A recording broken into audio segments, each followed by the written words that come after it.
people have claimed over the years to have been abducted by aliens. And realistically, there's no tangible evidence that any human being has ever actually set foot in an extraterrestrial spacecraft or another dimension or anything like that. It's just these crazy stories from people that claim this happened to them. And while many of these stories are very quickly cast aside as absolute hoax, not true, not accurate, there's one story, one abduction story that is universally regarded as the most believable and most famous alien abduction story, and that is of Travis Walton. What made this case so famous is that unlike all of the other alien abduction cases where there was never any proof, it was usually one person's first-hand account. In this case, you have a full-scale police investigation. You have up to 16 lie detector tests that were taken by Travis Walton himself, along with the other witnesses and people that were there. And you have a group of 6 level-headed guys that actually witnessed the abduction take place and have stuck to their story and have passed all lie detector tests and have never changed their story in 40 years. And you would think that at some point you might change your story because they came under incredible scrutiny. I mean, it basically derailed most of their careers and their lives because they were labeled as crazy people for believing that a UFO had abducted Travis Walton. I mean, in a way, they became famous, but in all the worst ways. So you have all these elements that make this story seem fairly credible. And even if this wasn't an alien abduction, let's say, how do you account for the past lie detector tests that are talking about UFOs? How do you account for the fact that Travis Walton was really missing for 5 days and has no idea where he was? And there was a full search effort to find him in the area where he would have been. So lots of unanswered questions, but the story itself of when he was actually abducted, and then his own story about what happened once he had been abducted, it makes for just an incredible story. It's been converted into books and movies, and to this day it remains one of, if not the single most fascinating purported alien abduction stories ever. But before we get into today's story, if you are a fan of the strange, dark, and mysterious delivered in story format, well then you've come to the right channel, because that's all I do, and I upload 3 to 4 of these stories every week. So if that's something that interests you, I would encourage you to gently extirpate the like button and then subscribe to my channel and turn on all post notifications so you don't miss any of my weekly uploads. All right, let's dive into the story. By 1975, Travis Walton, who was 22 years old at the time, had developed a bad boy reputation in his hometown of Snowflake, Arizona. He rode a noisy Harley-Davidson motorcycle through town. He was a wild bull rider, and he was a boxer. And there was this story about Travis when he was with his friends in a car and they were driving down this road, and a bear jumped out of the woods and landed in the middle of the road and was just standing there. And Travis, without any hesitation, leaps out of his car and chases after this huge bear and scares it into the woods, and in fact chased it up into the woods. So Travis was just known as this kind of rebel, problem child a little bit, but he was beloved by his friends. He was just like one of those cool guys that he did it his own way. So Travis and the 6 other men that he worked with were loggers. They were given contracts and they would go out and they would clear trees in a certain area. They were not big time with huge equipment to do this. We're talking chainsaws, regular saws and axes. And they would just go out, these blue collar, like hard working type guys, and they would clear areas of trees. That's what they did. Now these 7 men, they did a dangerous job. I mean, you're cutting down these huge trees and you're usually working pretty quickly. You're operating, chainsaws that are pretty dangerous. And Mike Rogers, who was the crew boss, who was there the day of this event, he described in a number of his interviews that, the men that he hired to do these jobs, they needed to be incredibly level-headed. They did not strike you as people that would have this fantastical, alien encounter story. On November 5th, 1975, Mike Rogers was given a contract to clear out this huge 1,200-acre plot of land inside of the Sitgreaves National Forest. And he grabbed his crew. They piled into the one pickup truck that Mike owned. And Mike knew that this was going to be a really, really difficult job. It was a huge area to cover. And he told his men up front, we're going to be working really, really hard, so expect long, full days. And so over the first 3 days of the job, even though they were working, long, long hours and barely taking any breaks, they were behind schedule. At the end of this third day, it's late at night, they've worked all day, and everybody is just totally exhausted. And so finally they wrap up, and they all pile back into Mike's truck, all 7 of them, and they start driving the access road back down to the main road to get back to the town. And as they're driving, they're not really talking about work at all. They're kind of joking about what they're going to do that night. And as they're driving down the road, and again, it's heavily forested, they look off to the right, and there is some lights in the forest. They would say in interviews that they all noticed it, but it did not stand out as anything particularly bad. It just could be anything. They weren't thinking about it. But as they were driving down this road and this light, I guess, got brighter, or maybe they couldn't help but notice it, they all started commenting on this light. And they're looking at it, and somebody suggested that, oh, it's probably just the moon, it's a full moon. But then one of the guys on the other side of the truck happened to look out his side, away from where that light was, and he goes, no, the moon's over here. It's on this side of the road. So like, okay, it's not the moon. And then someone suggested, oh, well, maybe it's a forest fire. Maybe we should go check it out. That could be a forest fire. But then Mike Rogers, the driver, the crew boss, was like, no, there'd be smoke. There's no smoke or anything.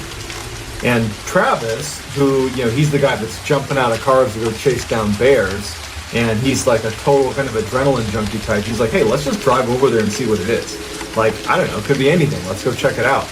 The guys in the truck were a little on edge about it, but ultimately said, what's the harm? We'll drive over. We know there's a road that brings us over to that section of the forest. We'll get a look at whatever this is, and then we'll leave. So they drive down this other little access road, and they come to a clearing where these lights were, and they are astounded at what they see.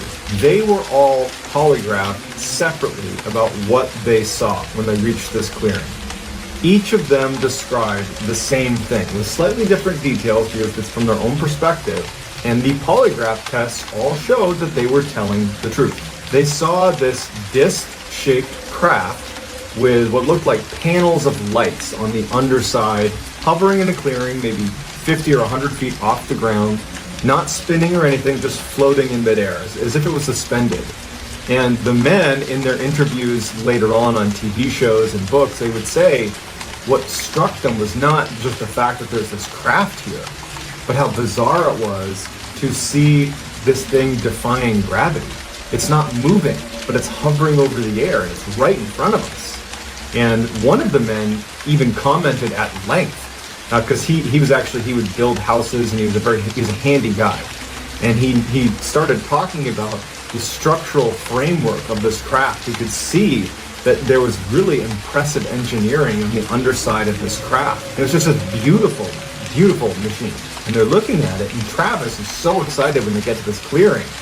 He doesn't even know what he's looking at, but much like the bear, where he jumps out and chases the bear, as soon as they were almost at a stop in this clearing right next to the ship, he's jumping out of the car.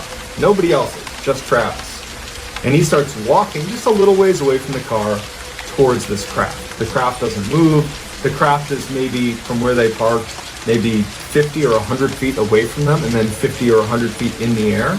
And the crew doesn't say anything. They're just dumbfounded by what they're looking at. Travis is also dumbfounded, but he's walking towards the ship. And he would say in an interview that he was frightened, but he was mostly curious. He knew he was looking at something that no one knew what it was. Some sort of craft, they didn't know what it was. But it was fascinating to him, and he kept walking closer and closer and closer to it. And as the crew kind of came out of their initial shock of seeing this unidentified flying object in the sky, they start yelling for Travis to come back. They had this bad sense that something was going to happen, and they thought you shouldn't go near it, like, come back. Not to mention it's hovering in the air. What if it falls and it lands on you? Like, hey, Travis, come back over here. And then it was like once one person started yelling for Travis to come back, they all did. And so Travis remembered hearing them screaming for him to come back to the car. But he's not really paying any attention. He's still walking. And finally he stops and just looking at it. And Travis would say he was just struck at just the beauty of the underside of this craft with all these different panels of lights built into it. It was this incredible piece of machinery. And he's looking at it, and then all of a sudden it starts spinning, just a little bit. It starts emitting this noise that all of them reported hearing, this loud mechanical sound. And now the yells from the crew are getting louder and louder. And Travis would say that he knew he needed to turn around and go back, but he just wanted to look for a few more seconds. And he was about to turn and go back to the truck when all of a sudden a beam of light comes out and strikes Travis like a lightning strike. And all of the crew saw this happen. He gets blown 20 feet away. Like he gets lifted off the ground and thrown 20 feet. And they watched it happen. Again, in all of their polygraph tests, they all said the same thing. All passed. He was hit by a ray of light from this UFO, knocked him 20 feet back. Mike Rogers, in a panic, along with everybody else in the crew, they just decided to leave. And they're convincing themselves, as Mike is driving away like a maniac, leaving Travis behind, they're convincing themselves that he's dead already. We just watched him get shot by something. We don't know what that is. And they're freaked out. They don't even know what they saw. They're crying. They're hysterical. These are grown men, just absolutely terrified. And they're driving a little ways until finally Mike just hits the brakes and he stops. And Mike is like, we have to go back for him. He was like, if you guys want to stay here and wait for me, that's fine. But this truck is going back to get Travis.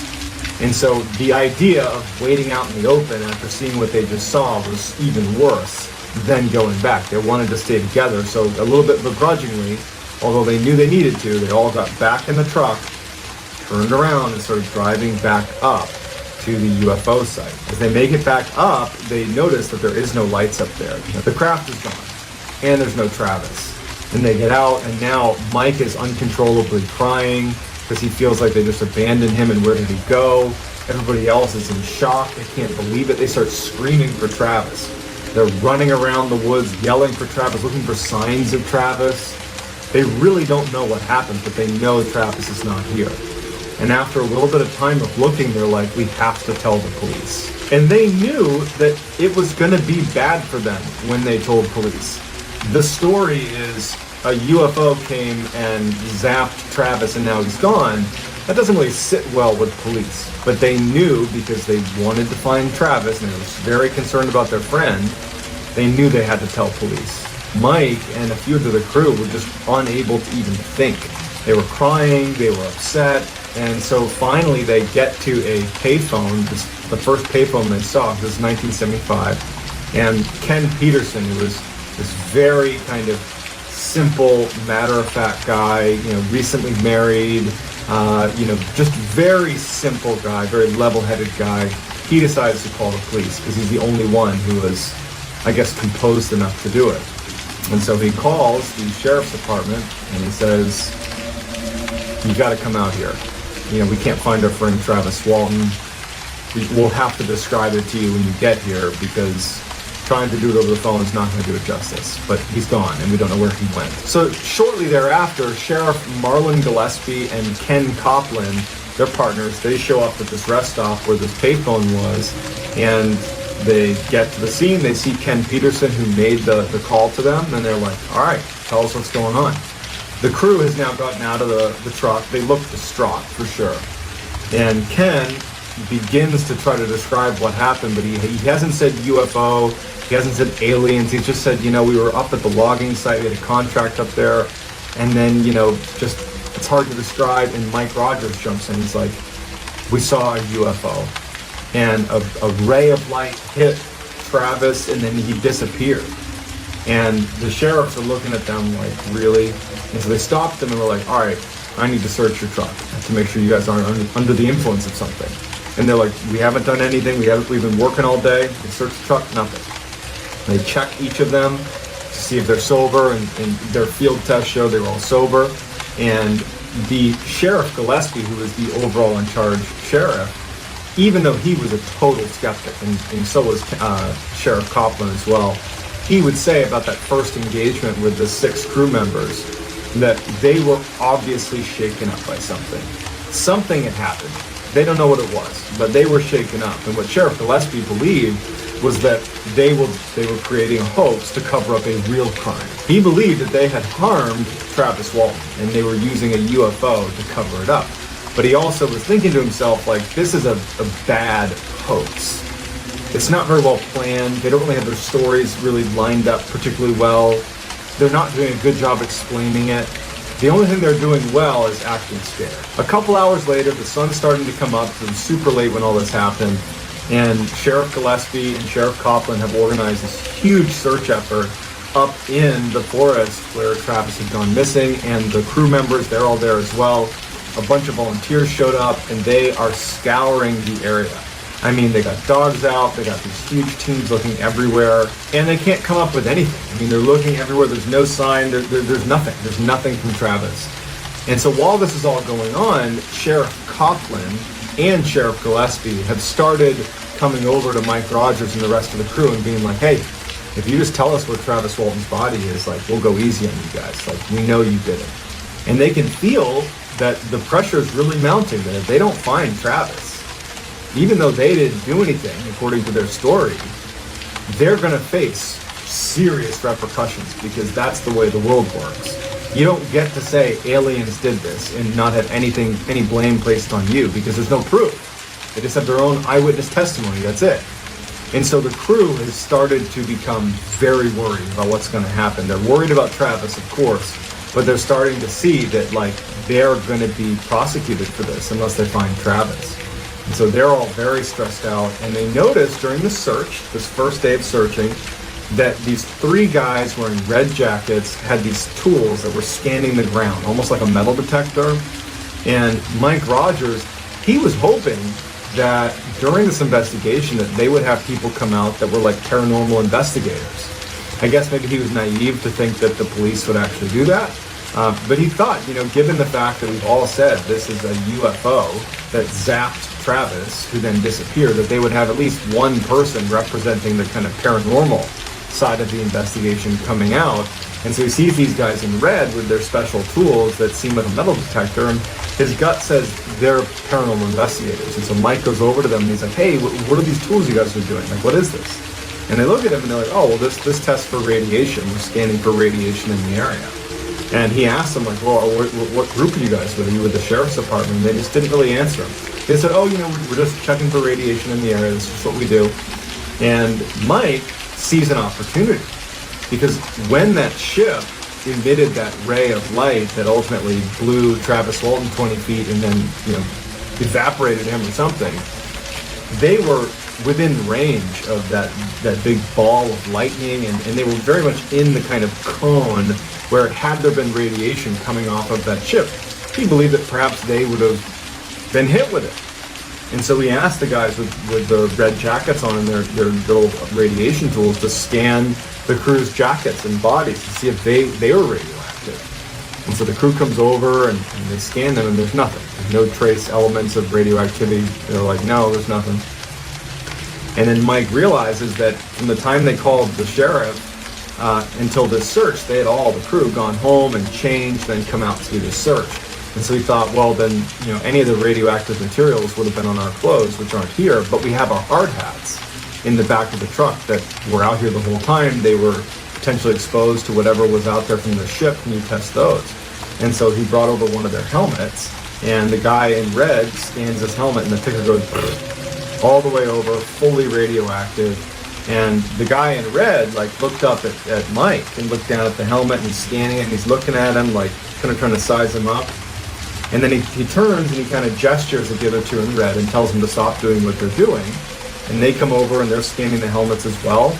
And then, without any indication of what the results were, what this meant, because Mike is kind of waiting for them to tell them what's going to happen, the guys in red just turn around and say, okay. And they just start walking away. And Mike's like, well, wait, what does this mean? And they don't turn around, and they just walk away from the search site. And so the other crew are watching this happen too, and Mike and the crew are trying to get them to come back, but they're not turning around, they're just leaving, and then they're gone. And so Mike goes over to the sheriffs, who they know the sheriffs think they did something to Travis. These are not their friends. But they figured, we need to ask them who those guys in red were. So they go over to Sheriff Gillespie and they're like, hey, who are those guys in red jackets with the radiation detectors? And Sheriff Gillespie's like, who? There's no one here looking for radiation. Everyone here is here because I ordered them to be here. Who are they? Where are they? And he was like, well, they just walked over there. They went around the corner there.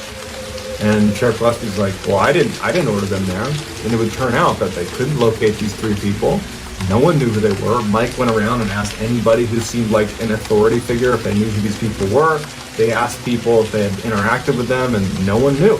So after this search that goes on for a couple of days, turns up nothing. There's no sign of Travis. The town of Snowflake, Arizona really turned on the 6 crew members. Everybody believed that they had done something to Travis. That this UFO thing was a hoax and that they harmed Travis and they were using this as a cover-up. And the sheriff department, they really perpetuated that. They were pretty open about, this is not a UFO situation, this is not an alien abduction, this is a missing person case, and frankly, we believe the UFO thing is a hoax. National and international media had picked this story up, and it became this massively viral story all over the world. And news media outlets are converging on Snowflake, Arizona, and they're inundating the sheriff's department with requests for more information about this alien abduction, and it's really frustrating the 2 sheriffs who are leading this investigation, Sheriff Gillespie and Sheriff Copeland. And they were already skeptical and really upset about feeling like they were being taken advantage of by these crew members, this hoax, right? That's what they believed it was. And so Sheriff Gillespie and Copeland decide, you know what, we're going to just cut through all the BS here and we're going to make these boys take a lie detector test. So they go out and get one of the country's best polygraph examiners to come in and administer a lie detector test on each of the 6 crew members.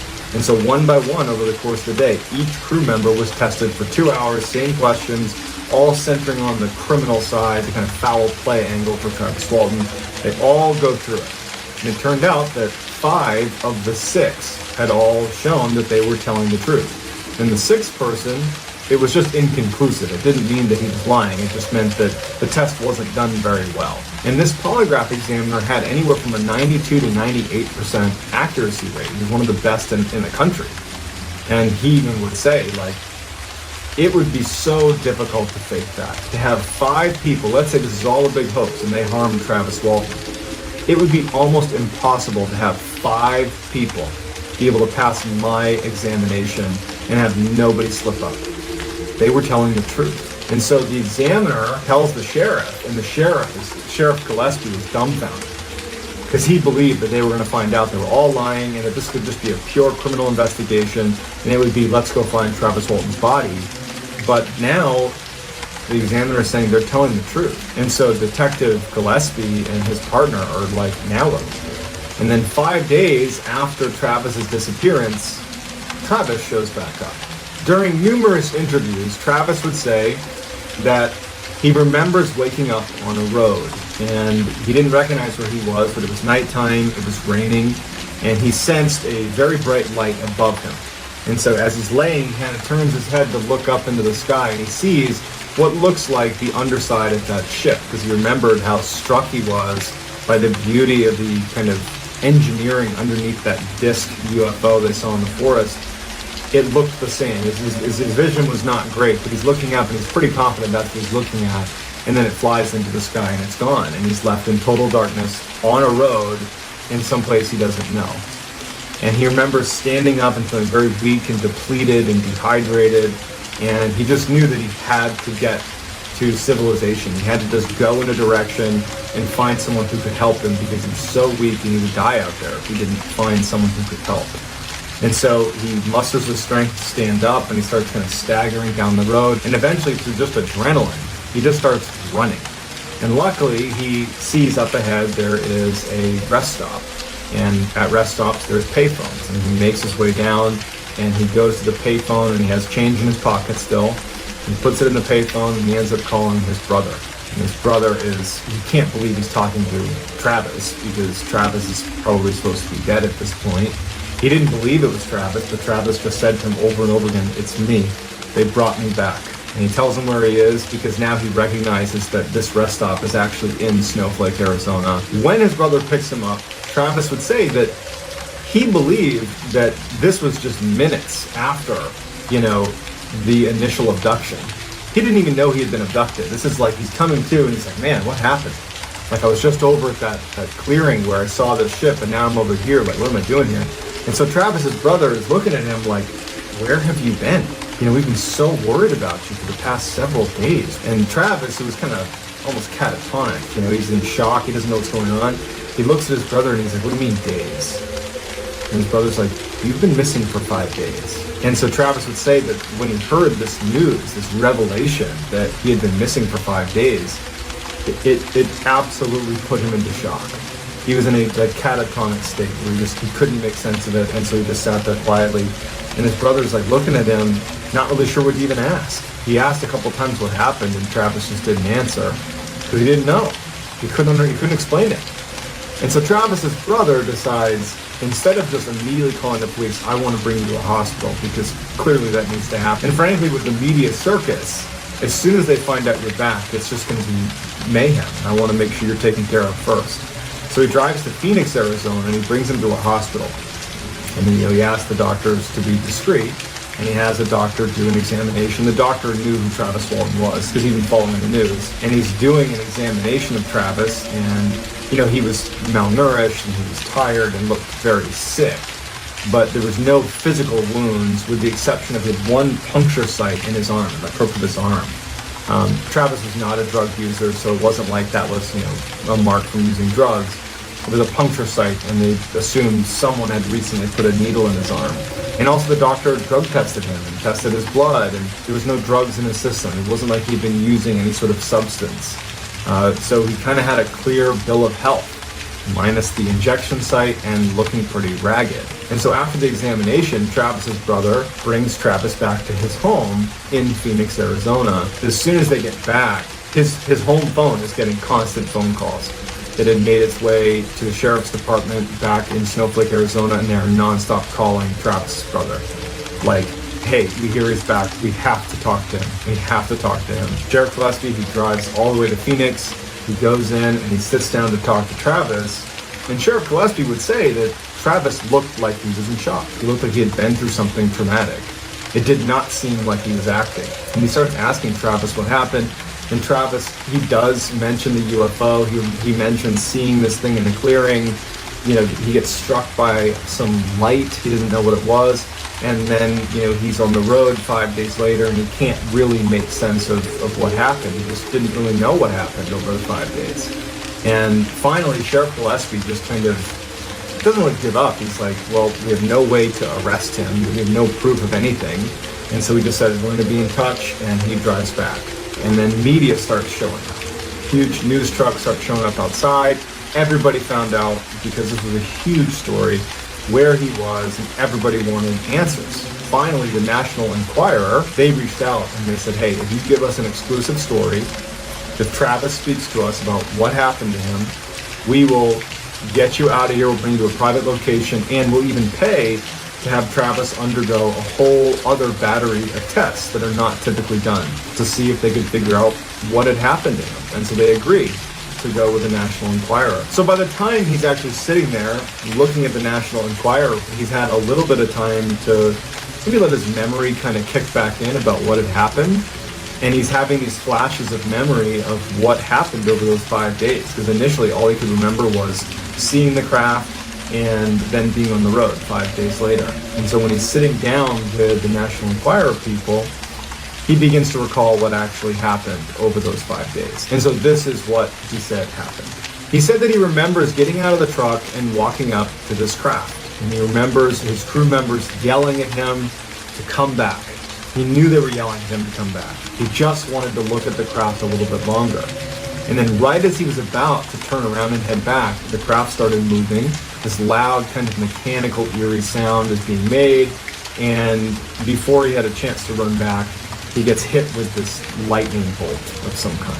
Then he remembers being in the presence of some doctors. He saw white lab coats, masks, and facial coverings, and he's kind of in and out of consciousness, and this orange light around him, but he definitely sees what looks like medical professionals, and he's thinking to himself, whatever happened with that ship, it must have hurt me, and my crew must have scooped me up and brought me to the hospital. And so in this kind of in and out state, he's aware that he's around medical professionals, at least what he believes are medical professionals.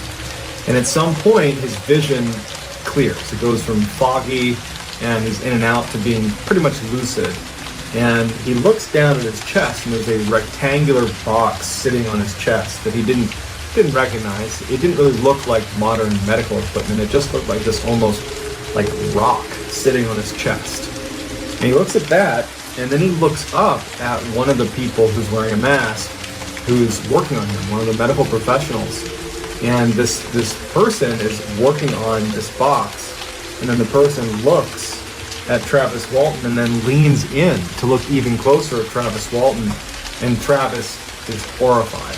It was this grayish, thin, narrow-headed figure that was very short, maybe like 4 feet high, who was looking in at him, and its eyes were like slits, and it's looking at Travis. And Travis, who's unbelievably scared at this point, pushes everything off of him and rips out all the cords that are attached to him, kind of topples off of this table that he was on, and he realizes he's in a fairly small room, and there's 3 of these humanoid creatures in the room with him. And he picks up the biggest instrument he can see next to the table that he was just laying on. He didn't know what it was, and he starts kind of wildly waving it at them and screaming to leave him alone, like, get away from me.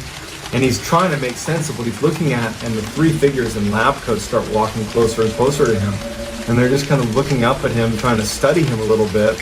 They get all the way up to him, and he's waving, and he's almost about to hit one of them when they just kind of abruptly turn around and leave the room, leaving him alone in this kind of examination room. And as soon as they leave, he watches them go down the little, outside the door, down the little hallway, and they turn left. And so he's practically paralyzed with fear, but he knows if he can't get out of this room, he's done for. And so finally, he kind of gets himself together and he walks past the examination table. He goes down the hallway outside of the door, and instead of going left where they went, he kind of sneaks off to the right and starts walking. And he comes to another room, and it's a room that has a single chair in it. It's this tiny little room with a chair, and the chair is turned away from him. He begins to peer around the chair, and he sees that no one is sitting there. So he goes in front of the chair, and he's like touching the wall, looking for a doorknob or any sort of mechanism that can get him out of this room. And he said, like, the room, it was like this perfectly flat. Everything was flat and smooth. There was no door handles. Couldn't find a way out. And he ultimately sees on the chair that it looks like there's some buttons on the chair itself. And he pushes all these buttons on the chair, and nothing happens. And then in the doorway where he came in, suddenly a person, a man, appears in the doorway, who's wearing what looks like a spacesuit, like an astronaut suit. And Travis is so immediately relieved, even though the weirdness of him being in an astronaut suit is pretty high. But he's like, it's a human. And he doesn't know what to think about the fact that he's now excited to see a human, right? Like, it's terrifying that you were just around these non-humans, but he's like in panic mode now. He sees another human being and he runs over to him. He says, please, you gotta help me. I don't know where I am. Where are we? What is this? What's going on? And he notices that the eyes of this person inside of the spacesuit, it's a man who at least looks like a man, but his eyes are distant. He's not making eye contact with Travis. It's like he's in a trance. And he said his eyes just seemed off. Like they weren't focused on him. It would be like if you're talking to someone, but they were like permanently looking away from you. There was just something off about him, and he never spoke. And so he's trying to ask this guy, like, where are we? And the guy takes him by the arm, and he just starts leading him back into the hall where he came from, and continued down the hall, not back towards the room where he was originally, but down the hall in the other direction.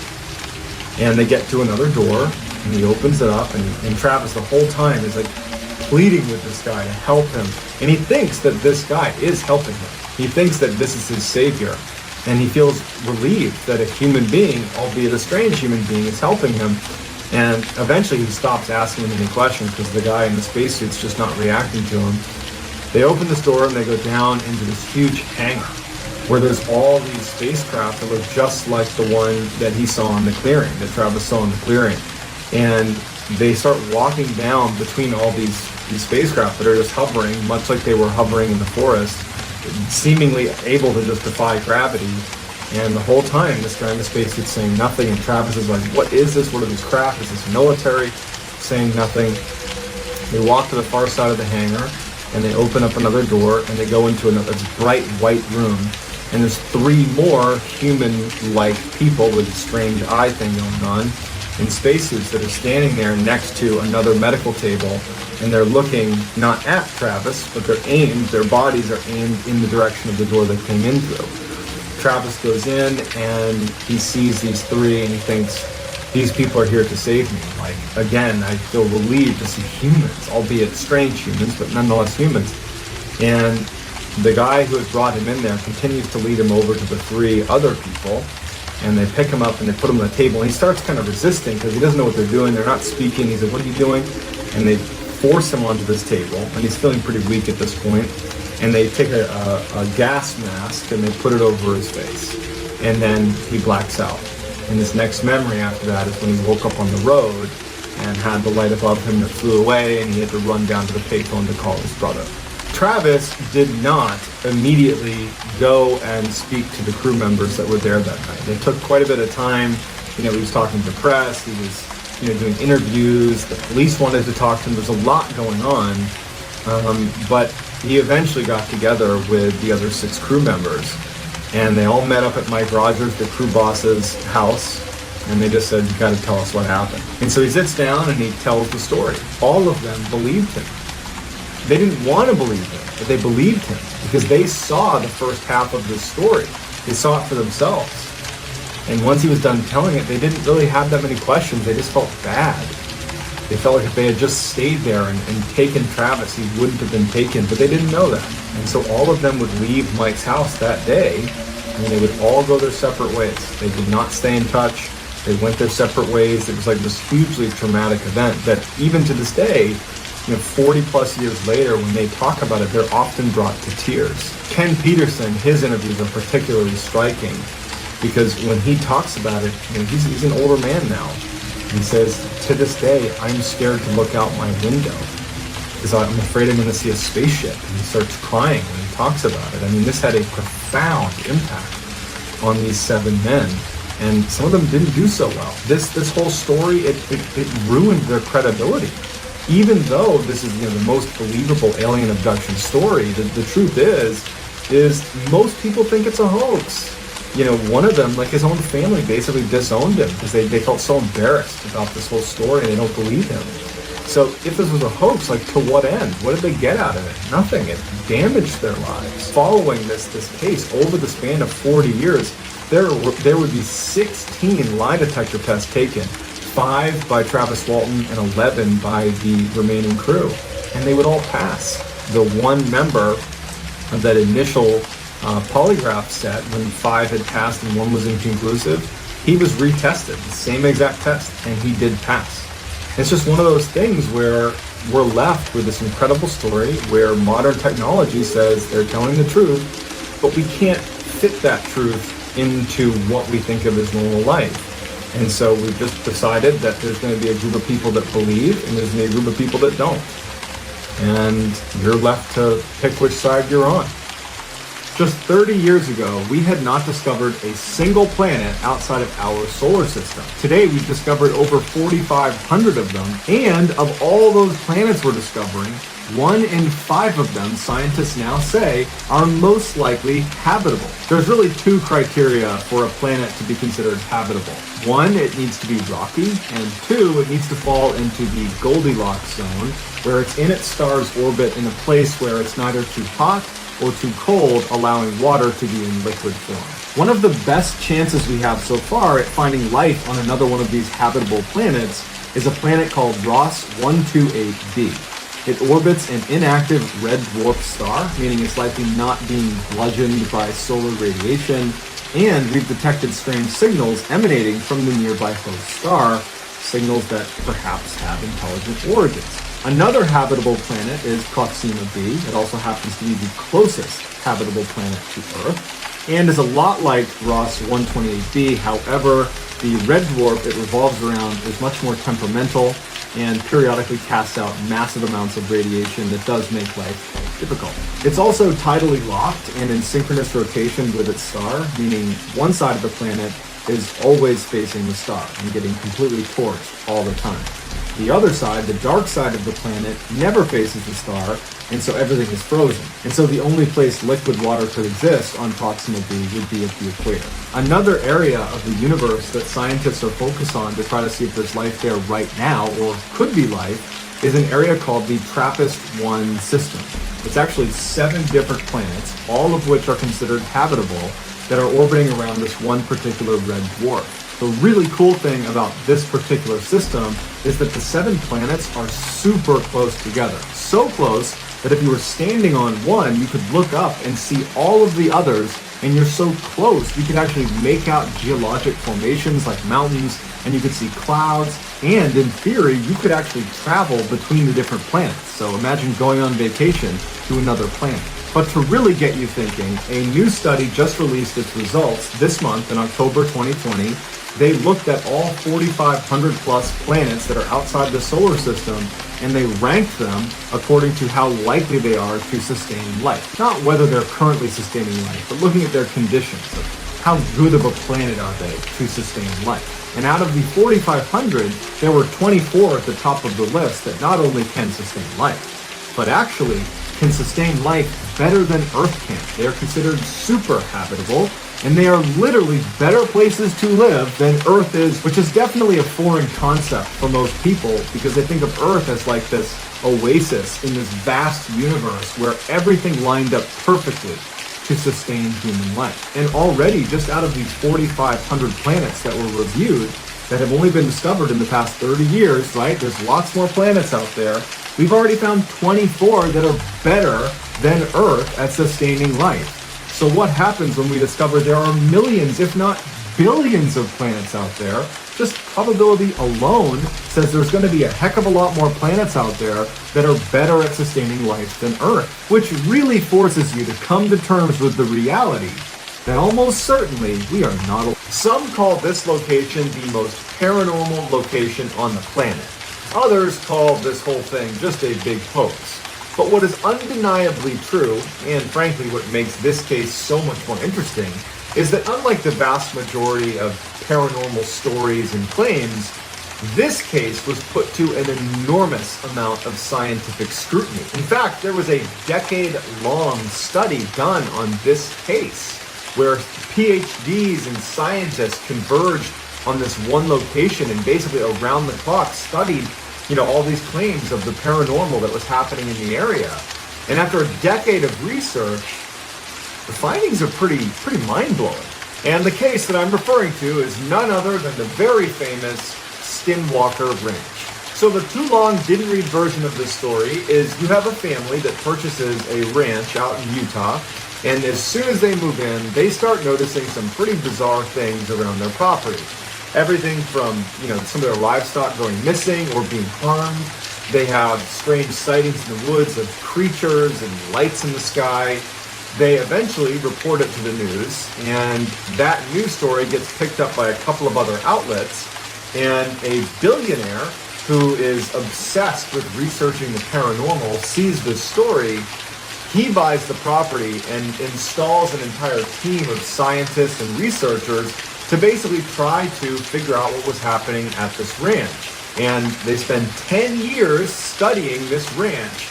The outcome is, well, turns out some strange things really were happening there. Before we get started, if this type of content appeals to you, the kind of strange, dark, mysterious content delivered in a story format, well, if that appeals to you, that's what my channel is all about. And I post 3 to 4 times a week. So if you would, if that appeals to you, please gently ransack the like button and then turn on all notifications so you can get all of my content every time I upload every week. All right, on with the story. In the northeastern corner of Utah lies a 500-acre plot of land, it's all desert, where a ranch sits, and that is Skinwalker Ranch. It was built in the late 1800s, early 1900s, and it was actually built on a piece of land that had apparently been cursed. Prior to its construction, the Navajo tribe had a feud with the Utes Native American tribe. The Utes were selling off other Native Americans that they would capture. They would sell them into slavery to the United States. And so the Navajo, who had previously lived in the area where this ranch actually was built, they were forced off their land as the Utes came in and were rounding them up and selling them into slavery. And before the Navajo left that area, they cursed the land with what's called the Skinwalker curse. The idea was they were going to torment the Utes tribe for the hardships they had inflicted on the Navajo. The Skinwalker curse, legend has it, is this curse where these witches descend on the area and take the form or wear the skin of various predatory animals in the area, namely large wolves and foxes. They inhabit those bodies and terrorize anybody in the cursed land. At some point, this ranch is actually built on the land that had apparently been cursed. It wasn't until many years later when owners of that ranch started seeing predatory animals doing some very strange things in and around their property that they did some research on the area, learned about this curse, and then before long, the nickname had stuck. In 1994, Terry and Gwen Sherman purchased Skinwalker Ranch. It had actually been abandoned by the previous owners for the last few years, so when they purchased it, they got it for way below market price. So they are just so excited to be moving in. They breed cattle, and so they had 500 acres to let their cattle free roam. It was like the dream purchase for this family. And so when they finally do move in, like the day they move in, they don't really care that the grass is overgrown. It looks like things are kind of in disrepair. And in fact, when they go into the homestead, like the actual house on the property, they were so excited about everything that they kind of overlooked some of the strange things that they immediately noticed about the property. They go inside and every window has a deadbolt on it. The inside and outside of every door in the house, not just the doors leading outside, doors leading between rooms had locks, the front and back side. They noticed these big pipes that were driven into the ground at the front door and back door of the property with massive chains stringing off of them, which looked like pretty powerful guard dogs had been there. They're thinking to themselves, well, this is a huge piece of property. Perhaps the previous owners are a little bit paranoid because they're kind of isolated. And so they didn't really raise the red flag when, to be honest, had I moved into a property where every single door and window had multiple locks on it, they had these big guard dogs, I'd probably ask a couple questions. But you know what? Terry and Gwen, they're just so excited about this purchase that, again, they kind of just overlook it.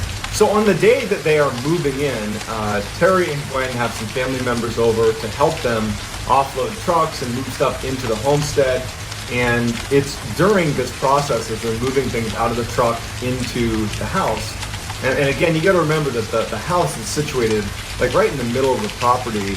And you can see in every direction, basically unobstructed, because it's basically open desert, with the exception of a couple areas that are, basically forests. And as they're offloading some of the stuff into the house, Terry looks out at one of these tree lines and he notices this huge wolf, or what looks like a wolf, pretty well off in the distance, kind of meandering its way over towards them. But it's far enough off that this is not enough to be totally worried about it. After all, Terry was a rancher and his family were fairly rugged. They carried weapons and they were used to, protecting their livestock from predators. So this was not a, oh my goodness, I can't believe a wolf is near us. It was more like, okay, let's make a note that there's a wolf walking towards us. And so Terry does. He tells his family, hey guys, just so you know, there's a wolf coming towards us right now. And the whole family is now standing near the truck and they're watching this wolf. And Terry recalled as he's staring out watching this wolf, it's kind of almost walking in like a snake, like a serpentine path towards them from hundreds of yards out. It's still quite a ways out. Terry notices that there was a fence that was out where this wolf is. And the fence was pretty big, and the spaces between posts were about 6 feet. When he had a good look at the wolf next to the fence, he could tell that the wolf was at least 6 feet long. And he was thinking, are my eyes playing a trick on me? Like, that's an enormous wolf. That's the biggest wolf I've ever seen. But the wolf wasn't acting angry or aggressive. It was just kind of skulking its way towards him, very nonchalant, broad daylight. And at some point, Terry and the family, they're standing behind the truck, and Terry said that they all had this feeling that the wolf was not going to harm them. And the wolf got about 100 yards away, and Terry and his family are transfixed. And he even said he didn't understand why they weren't scared or why they weren't running away or shooting at it or something, but they didn't. All of them are just standing there watching this wolf that's massive. And the wolf is wagging its tail and acting like a domesticated dog. The wolf comes over and goes up near Terry's father, who was there helping unload some of the gear they had. And Terry's father just kind of reflexively reaches out to start petting. Petting like up at its head level, this massive wolf. And the wolf just acts like a domesticated dog and kind of rubs against his hand, and then starts walking away from him, just wagging its tail and not doing anything, not causing them any harm, not snarling, not growling, nothing. But just as nonchalantly as it walked over to them, it walks over to where they had a pen with a couple of cows and calves inside of this pen. And one of the calves had its head through the post that was keeping him in this cage, just kind of watching this wolf. And the wolf notices it, and in an instant jumps over to this calf and immediately has the whole head of the calf in its jaws, just trying to rip it out of the cage. But it can't get it to squeeze through the cage. And so all of a sudden, like Terry and his family are broken out of this weird trance. And Terry starts firing shots at the wolf. It strikes the wolf and has no impact. They run over, they start hitting it with the back end of an axe. They're trying to get the thing off of the calf because their livestock, that was their livelihood. And these are rugged people. They're trying to fight to save their property, to save their cows. And the wolf is just totally unaffected. It's not trying to attack Terry or his son that are trying to get rid of it. The wolf is just trying to attack the cow, but it won't let go. And finally, it just kind of gives up on the calf, starts kind of retreating. Terry ends up getting his rifle, a high-powered rifle, and takes a shot at the wolf one more time. But again, it just has no impact on the wolf. And the wolf just, at some point, just is, bored, turns around and kind of trots off into the woods. After they kind of were brought out of that initial trance, that they remember this horrible smell. It's like foul, almost chemical smell that just permeated the whole area after the wolf was there. Terry and his son, they decided to go track this wolf because now there's this massive predator that's going to make owning cattle extremely difficult, and so they would have to go deal with this predator. And so instead of retreating into the house, they grab their weapons and they track the wolf that's now jogged off into the forest. And they make it to an area in the forest where the ground is very muddy and sodden. And Terry could easily make out these footprints that just suddenly stopped. And they just couldn't make sense of it. And so they went back to the house and they told their family, we tracked it into the woods. There's no blood trail. There's nothing. It just walked in and vanished. So this is day one of being at this ranch, and they're all on edge now. The whole family is on edge. They really don't know what to make of that wolf. The sheer size of it, the fact that it was totally unaffected by being shot multiple times. There's real concern over their own livelihood because they keep cattle. They're only going to have more that are going to be out in these pens, and if there are wolves that are 3 times the size of a normal wolf that are walking around killing cattle, that's a big problem if you own cattle. And so they're on edge, and they're all in a way trying almost not to talk about how crazy and how bizarre that encounter with the wolf was. They're just they're treating it like it's just a normal predator problem. Like, man, we gotta get those wolves, we gotta protect our cattle, but in the back of everybody's minds, they're like, something very strange is happening here. Gwen, she was having some other very strange things that were happening to her that she was not tying to the wolf thing. She was just noticing a couple of distinct things that were happening to her that made her think that she actually had a very real, medical problem. That she had, true memory issues. Because 2 things happened. One, in that first week, she had gone to the grocery store, and when she came back, she put the groceries away, and then she left to go to the other room, and when she came back, all the groceries were now back in the bags. And so for 20 minutes, she's just sitting there dumbfounded with, did I put the groceries away? Same day, she goes to take a shower, and she hangs her towel in the bathroom like anyone would, and she takes a shower, and then when she gets out, the towel's missing. And she's like, she gets another towel and she towels off, and then she finds the towel hanging up in a closet on the other side of the house. And so between the groceries and the towel, she's like, is there something wrong with me? Am I like having a stroke? Am I having a medical issue here that I'm like literally losing my mind? And it wasn't until Terry actually had a similar experience that she started to wonder if this had to do with maybe that strangeness with the wolf, that maybe there's just something odd happening about this property. And it was Terry, in that first week, he had been digging holes for a new fence. And he had this big fence digging tool. It was about 70 pounds that he was using to dig the holes for the fence. And so he had taken a break after making a bunch of posts for this fence. He took a break, left his fence digging tool, at the last place he had dug a post, and he went in to grab a bite to eat, came back out, and his fence digger is missing. And initially, he just goes into the house and he's like, hey, to his wife, to his kids, like, did you guys move my fence digger? Like, you know what happened to it? Like, where is it? It's not out there. And they're like, no, we've been in the house the whole time. I have no idea. And so they couldn't find it. And a week goes by, and he's out patrolling his property looking for wolves.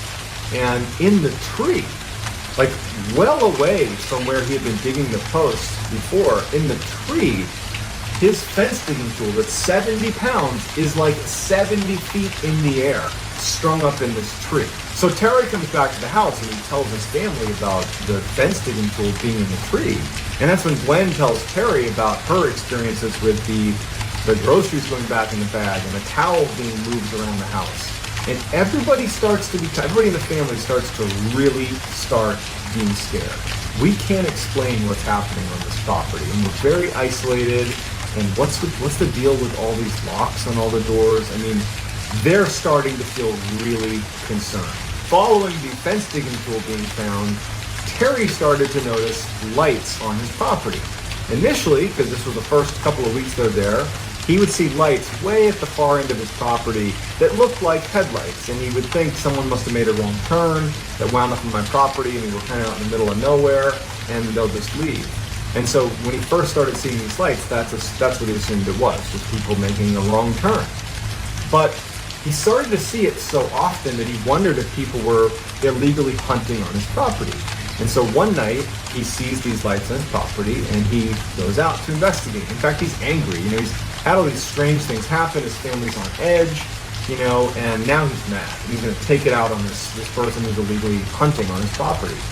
And he starts charging out to these lights, and he starts getting closer and closer, and he starts to realize it's not making any sound. If this was like a truck, it's not making any sound. And we're in an area where I could totally hear that if it was a vehicle, and we can't hear anything. And as he gets closer and closer, the lights start retreating from him without making a sound, and then float up into the sky and disappear.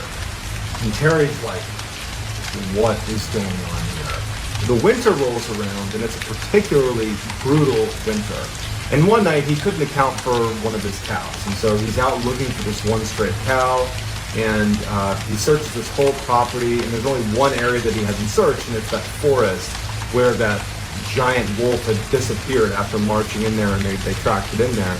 And so he goes in there, and as soon as he gets to the tree line, he notices there's a bunch of footprints from what looks like a cow. And he's relieved because it's probably his. And he follows it into the woods, and much like the wolf that had just disappeared in that muddy, sodden area in the forest, in the same spot, the footprints that appeared to be this cow had also just disappeared.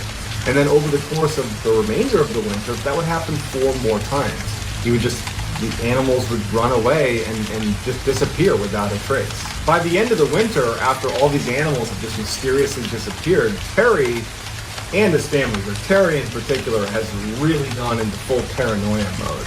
He, at night, would just stalk his own property, hiding behind bushes with his weapon, and hope to see what was taking his cattle. And so one night, as he's doing another fruitless search around his property, he catches out of his periphery what looks like a kind of mass of something moving around in the trees near his property. And at this point, he was kind of obscured by some shrubs and some plants. And so he kind of crouched down and looked out at the tree line. And he sees in the tree line this like strange shape kind of moving about inside of the trees. And he would describe the mass as looking almost like a stealth fighter jet, but really small. And it was making no sound, and it was hovering about 20 feet off the ground. And he's crouched down, not making a sound, watching it. And it's just kind of like moving around the tree line, and it has these lights that looks to be kind of scanning the ground. And it's just kind of moving around, it's shining these lights, these multicolored lights in the ground. And Terry moves a tiny bit to get a better angle on this thing. And he makes the tiniest of noises against the brush, just like a tiny little, barely audible sound. And this mass that's pretty far away, the lights immediately turn off, and it angles itself so it's facing directly at Terry. And Terry can feel it right away that it's heard this tiny little sound he's made, and now it's staring directly at Terry. And Terry's like terrified, and he's looking at this thing, wondering like, oh my God, like, is it gonna come take me? Like, what is this? Is this the thing that's been taking my livestock? And he's terrified, and he's staring at it, and it just flies away. By the spring of 1995, things have gotten really, really bad for Terry and his family. Now, not only are they losing livestock inexplicably, but they're showing up. The actual cows themselves are showing up back on their property, hours or days later, just kind of in random locations on the property, and they look like they've had surgery done, like precision cuts, and pieces of them are missing. And in addition, some very strange things are happening at the house. At night, they would see these entities walking around their property, these humanoid, they described them as having no expression, just walking around their property. And sometimes they would walk right up to the glass, put their hands on the glass and look in, but there was no face. And like Terry and his family, they had blinds down, and they would use the deadbolts on every single door and window, but they could hear them rapping at the glass, and they could hear them communicating in a language they didn't understand right outside of their house. And this became so regular that it was almost impossible to sleep. Terry's kids started performing very poorly in school because they weren't sleeping. Terry's wife, Gwen, she lost her job at the bank because she wasn't sleeping, and she was like delusional. They were all just at an absolute breaking point. Terry is now feeling totally disheartened. One night he's sitting on his porch with his rifle, and he notices out on the horizon a new phenomenon. He was used to seeing the lights on his property that would be off in the distance that would disappear, and he had previously seen that kind of like fighter jet thing that was scanning the area. Like, those were two types of lights he would see, but there was a new light he saw as he's sitting on his porch. It was almost like this orangey orb that appeared off in the distance. Since he had his rifle with a high-powered scope on it, he just lifts up his rifle and he looks through his high-powered scope, and he zooms in all the way, and he can see that this orb, he describes it as a portal. That as he's looking at it, it has almost like an oval shape to it. And even though it was nighttime, in the middle of the orange orb is this blue sky. It's as if he's looking through a portal into another world where it's broad daylight and there's a sky. And he doesn't know what to make of it, but he can see that a black figure is crawling out of this portal into his property. And it looks just like the black entities that were kind of basically walking around this property at night. In addition to these figures that are crawling, like imagine that scene from The Ring where the gold falls out of the well, but they're crawling out of this portal into his property and then scurrying away into the tree line. And he sees weird craft as well coming into his property through his portal, and then the portal shuts and disappears. Following this night with the orange portal, Terry started to notice blue orbs that he and his family would say were the worst and most terrifying thing of all of the things they experienced. And considering they had tall, featureless black humanoids peering in their windows and rapping on their windows, that's saying something. Okay, so a blue orb started showing up on their property. And the way they described it, Terry and his family, was whenever the orb came near you, it gave you this extreme sense of anxiety. It was almost like it was emitting this this feeling that you automatically got where suddenly you were unbelievably anxious and terrified of the blue orb. And then as soon as it left, you would, not be anxious anymore. And so one night, he's sitting on his porch like he had begun doing, and he sees this orb show up on his property. And his 3 dogs are sitting with him that see the orb, and they start growling and barking, and so he lets his dogs go, thinking that maybe they could scare this thing off. And the dogs take off running towards this blue orb, and they chase it, and you can see the orb, Terry can see the orb that starts to kind of retreat. And he's thinking, oh my goodness, I finally won something. My attack dogs are going to scare this orb away. And they chase off into the woods, and he sees this thing, the blue orb, retreat into the woods. And then when he's thinking again that finally a little victory for us, he hears his dogs yelping, and he's too terrified to go check it out. And so he ends up going inside and locking the doors, locking the windows like they had been, and just kind of retreating. So the next day, when the dogs haven't returned, Terry and his son, they go out looking for the dogs in the forest. When they get out there, they get to a clearing, and they find 3 stacks of ashes in like little burned out circles, as if there had been a fire previously in these 3 little spots. And it turned out it was the ashes of his 3 dogs that had gone into the woods. They had just been vaporized. Terry decides that it's time to leave, and he wants to sell the ranch. And so he puts the property up for sale and goes to a local news outlet, and he tells them about what's happening on his property. And as fate would have it, a billionaire by the name of Robert Bigelow, who had invested millions of dollars in standing up this scientific research team, this all-star team of PhDs, specifically to research what he described as high strangeness, which really is just paranormal. Basically, he was obsessed with the paranormal and wanted to investigate the paranormal. And he had actually seen that fairly obscure story when he saw that it was up for sale. Robert Bigelow, the billionaire, saw this great opportunity to buy the piece of property and actually make it the headquarters of his own scientific research team. Not only to investigate what was happening on Skinwalker Ranch, but use it as kind of a hub to do other scientific research. So he purchases the ranch, and Terry actually, even though he did not want to spend any time at the ranch, on some level wanted to know what the research was going to show, because he was very curious, like, what is going on at this ranch that's been plaguing my family. So he offers to stay on as kind of like the ranch manager, because, Robert Bigelow and his team are a bunch of scientists and business people. They don't have any experience on the ranch, and so they're happy to keep him. So Terry is still connected to the ranch, but at this point he's sold it to Robert Bigelow. So Robert Bigelow's scientific team was called the National Institute for Discovery Science, or NIDS, N-I-D-S, NIDS for short. And Bigelow had actually built the team before purchasing Skinwalker Ranch. And what he went out and did is he recruited some of the most incredible scientists and PhDs he could possibly recruit, but he didn't want people that were interested in the paranormal.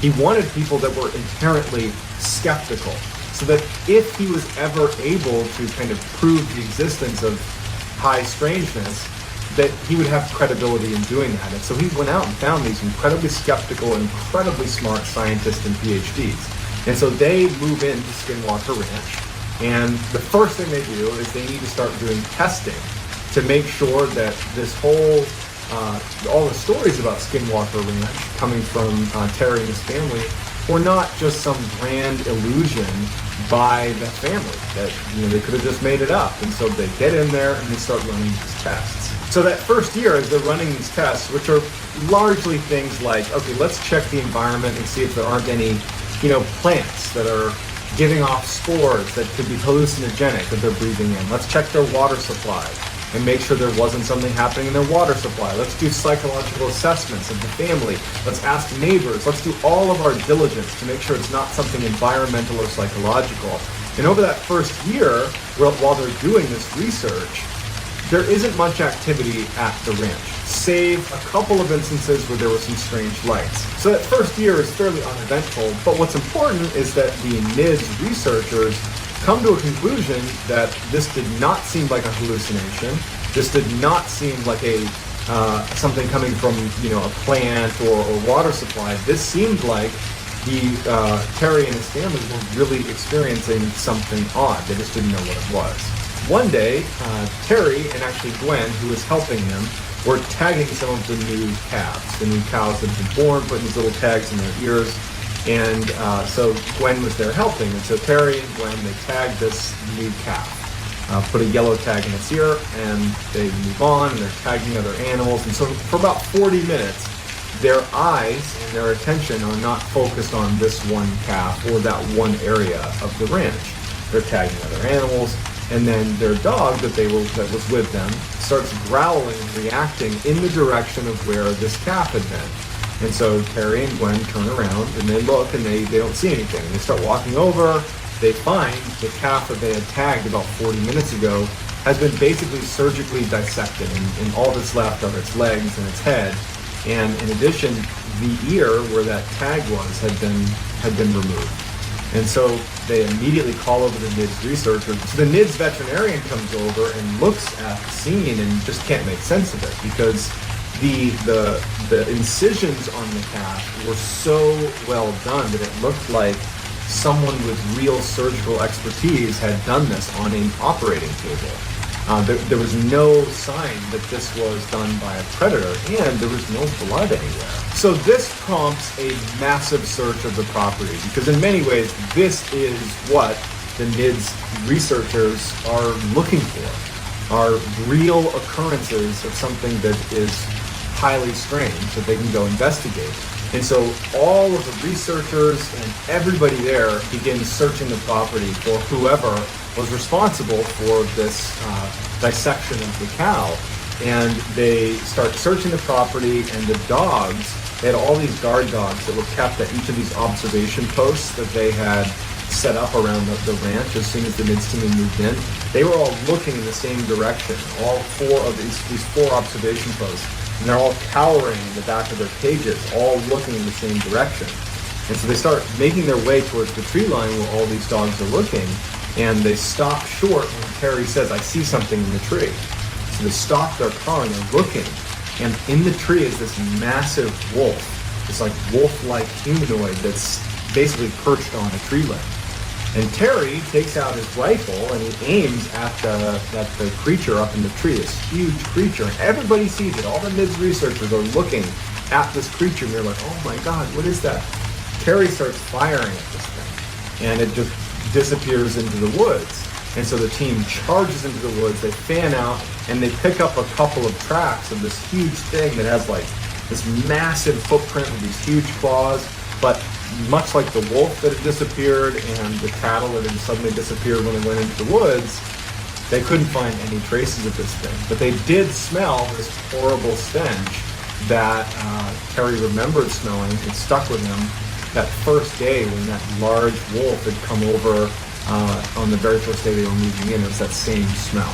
But they couldn't find this huge animal. So dumbfounded, the NIDS researchers just go back to the property and no one can make sense of it. And they have the footprint and they have their own eyewitness testimony, but like they couldn't make sense of how something that big could just get away.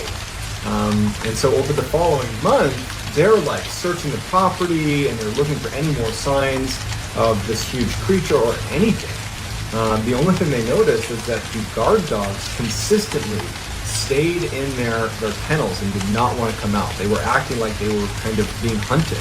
And they were they were cowering quite a bit, and they were scared to go out in the open, but they couldn't find anything. So it was around this time that Terry and Gwen are kind of back to doing work around the ranch, and one day they're driving off to one section of the ranch, and they pass by the corral where four of their prized bulls were. These are very expensive animals that are all in this enclosure. So they drive past and they take a mental note that they're seeing these bulls in this enclosure, and they drive off to the other side of the ranch where they're doing some work, tagging animals and, building fences, whatever it is they were doing. But when they come back and they round the corner where they're first able to see that corral of bulls again, they are like, where are they? Because the bulls were not in their enclosure and they weren't anywhere. And so they're panicked because these are very expensive animals, and they run over, and Terry sees that the gates to the corral are still locked, but there's no bulls in there. There's no sign of a struggle or anything. And it just so happens that right next to the corral was this fairly small trailer that hadn't been used in years. In fact, it was literally wired shut. It was just sitting there. And Terry, just for whatever reason, runs over and looks in one of the windows. And inside of this tiny enclosure are these 4 bulls, completely calm, all crammed into this tiny trailer. They could barely fit. They're not fighting with each other or anything. They're just calmly sitting there as if they're in some kind of a trance. And Terry yells to Gwen, like, hey, they're over here. They're right here. And it like startles the bulls out of their trance. They start panicking and kicking, and they end up getting them out of this enclosure, and it takes them hours to finally round them up and get them back in the corral. But they're unharmed. But it is almost impossible to get even one bull into that small of an enclosure. It would take hours to maybe be successful at doing that. To get 4 bulls into that enclosure was pretty much impossible. And to do it when they basically were calm after they were in there is also somewhat impossible. And it was important to note that Terry saw when he looked in the window that the only entrance to that trailer was wired shut still and had not been undone. In fact, the cobwebs at the corner where the opening basically formed with the sides of the trailer, they were still intact, like it had not opened. And it made no sense how those bulls got in there. And so the NIDS researchers come over, and they can't make sense of it either.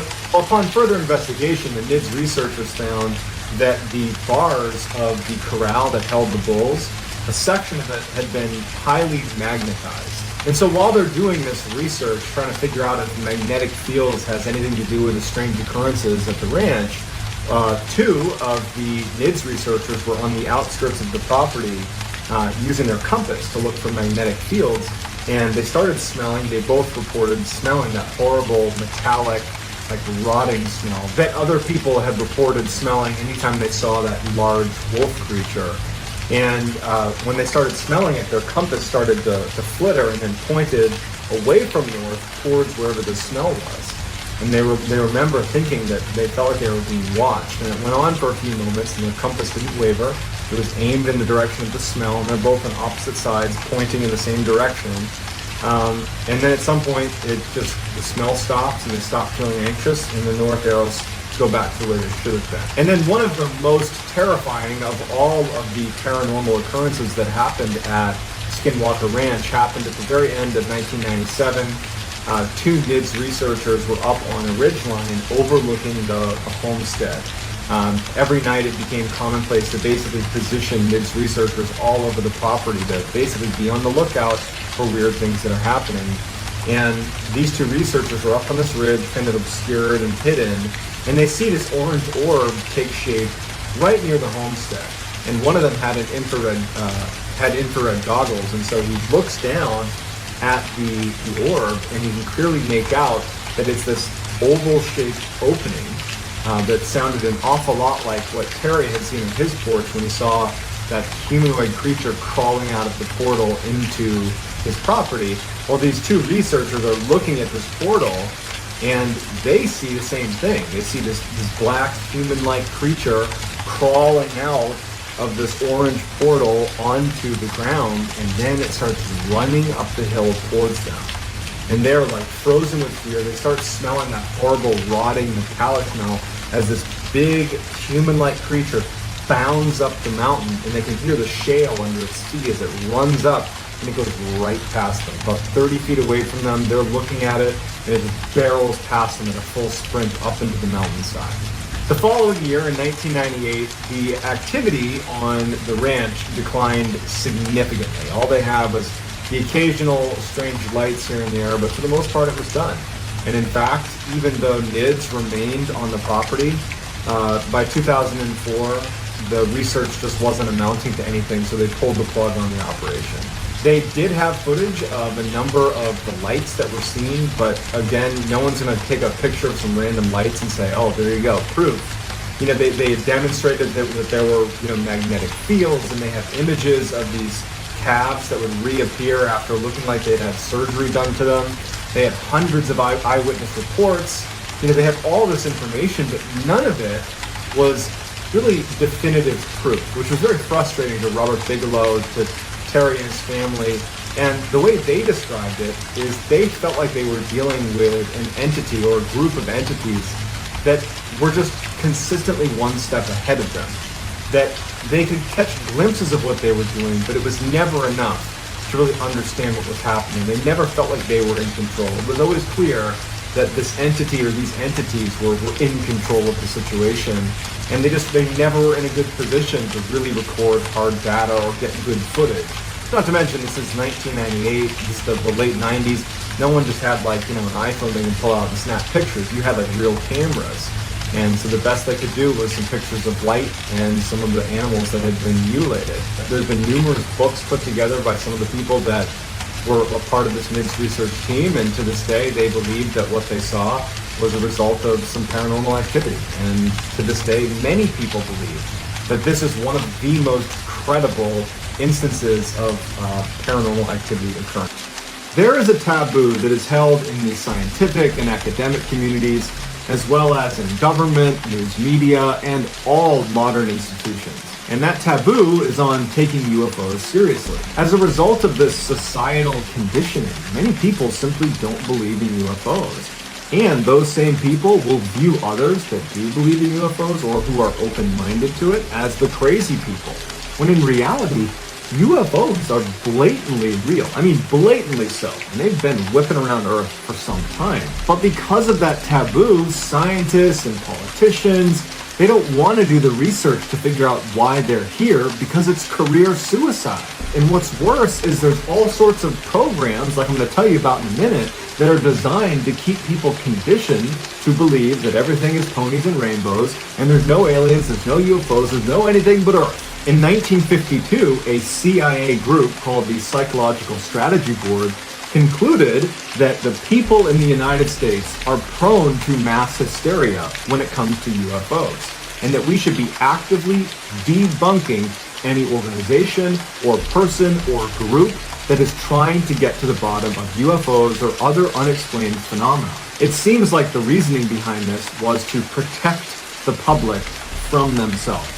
They did not want the public to discover something as momentous as the discovery of a UFO that is connected to extraterrestrials or some other unexplained phenomenon. They didn't want the public to discover that. They wanted the government to make that discovery so it could be controlled, the narrative could be controlled, and they could protect the public from falling into mass hysteria. Now, while we don't know if the government actually listened to this recommendation and began aggressively censoring any group or organization that was trying to get answers about UFOs, what we do know is that the government at the same time was investing real money to do their own research about UFOs. In December of 2017, the Pentagon had to come out and confirm the existence of a particular program called the Advanced Aerospace Threat Identification Program after 2 of their videos had been leaked. This highly classified, highly controversial government-funded program investigated UFOs. The 2 leaked videos were filmed by American service members, pilots,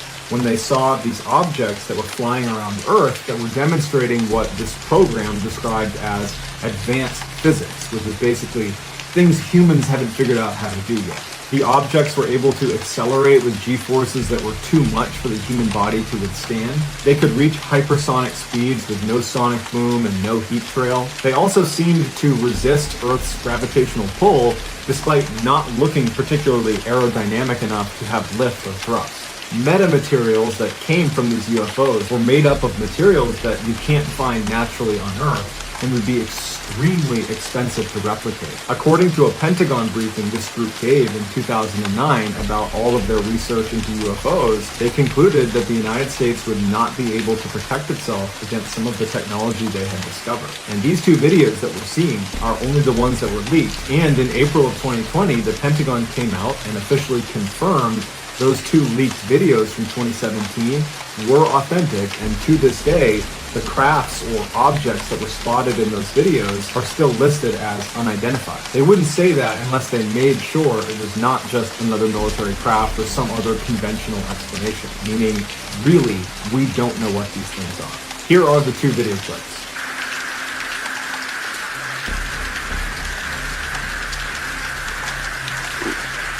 One thing, Roger, over. Roger, there's troubleshooting. Did you box moving target? No, I took an auto track. Oh, okay. Oh my gosh, dude. Wow, look at him fly! Dude, this is drone, bro. There's a whole fleet of them. Look on the ASA. My gosh. They're all going against the wind. The wind's 120 knots from the west. Look at that thing, dude.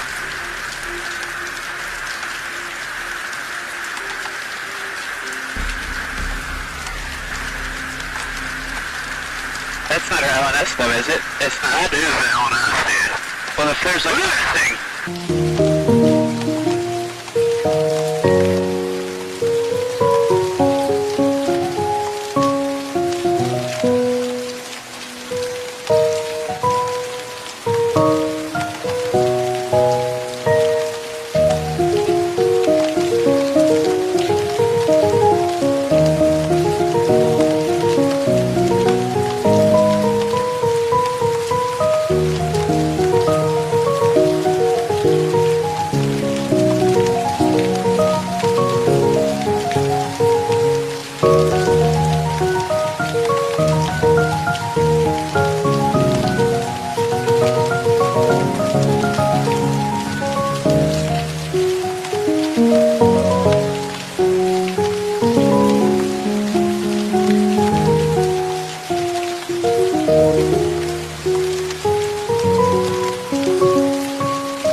Late one night in the summer of 1977, a large radio telescope in Ohio intercepted a very unique signal. The telescope was searching the sky on behalf of an organization called SETI, which is the Search for Extraterrestrial Intelligence, and the signal, although it only lasted 72 seconds, fit the profile of a message beamed to us from another world. Jerry Amon, who was a project scientist for SETI, was flipping through some of the computer printouts generated by the telescope when he noticed a series of letters. Now, the way this particular radio telescope worked is it pretty much constantly picked up a signal, but that signal was a very low background hum of static, and that was represented in 0, 1, 2, 3, 4, 5. All those low numbers are representative of that basic background sound that they just write off. It doesn't matter. Occasionally, the telescope would pick up a higher number on the readout, like a 7, an 8, a 9, and even above that, it transitions to letters to represent louder radio signals. But all of those higher signals had a rational explanation.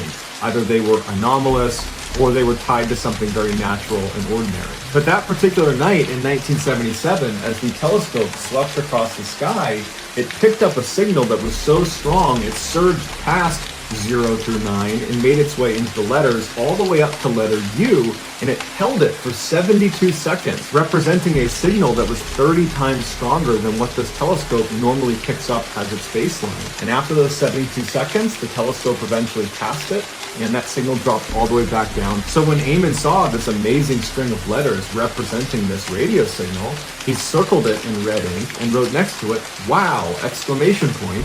And from that point forward, this transmission became the WOW signal. One of the main reasons the WOW signal was not immediately cast out as some anomaly or chalked up to some other natural occurrence is because of what we understand about radio wave transmission. The goal of this radio telescope was to try to pick up radio signals coming in from other worlds. And so the way they did that is they opened up a whole bunch of different channels, receivers, they had 50 of them, and anytime they were aiming their dish in the direction of the sky, if there was any radio waves coming towards them, they tried to capture them on different radio frequencies. If you were aiming your antenna in a direction where natural radio waves were coming towards you, it would hit one channel and then diffuse over adjacent channels, because it's not a targeted radio wave. It's natural. It's more like a shotgun blast. Non-natural radio waves, like the ones we're familiar with when we listen to the radio, listen to music, those are targeted radio waves, meaning when they were sent out in a very narrow band. They were sent out on a single frequency. And only people that have turned to that particular frequency or that particular receiver are going to hear your message. That is a non-natural radio. The night that the WOW signal was picked up, it was only picked up on one channel. It did not diffuse over the others, meaning the WOW signal is not natural and was created by someone or something. And for the SETI researchers that are literally combing the sky for signs of extraterrestrial life, this is exactly what they were looking for. It is what an intelligent life form would do to try to communicate. They would use one radio frequency to demonstrate this is intentional. But despite decades of professional and amateur astronomers searching the sky for this WOW signal, it's never been found again. While there's many theories about what could have caused the WOW signal, obviously ranging from extraterrestrial life to a comet that passed by in 1977 that we only recently knew about, to a secret spy satellite, the bottom line is, to this day, we cannot adequately explain it. It remains the best evidence of alien communication ever obtained.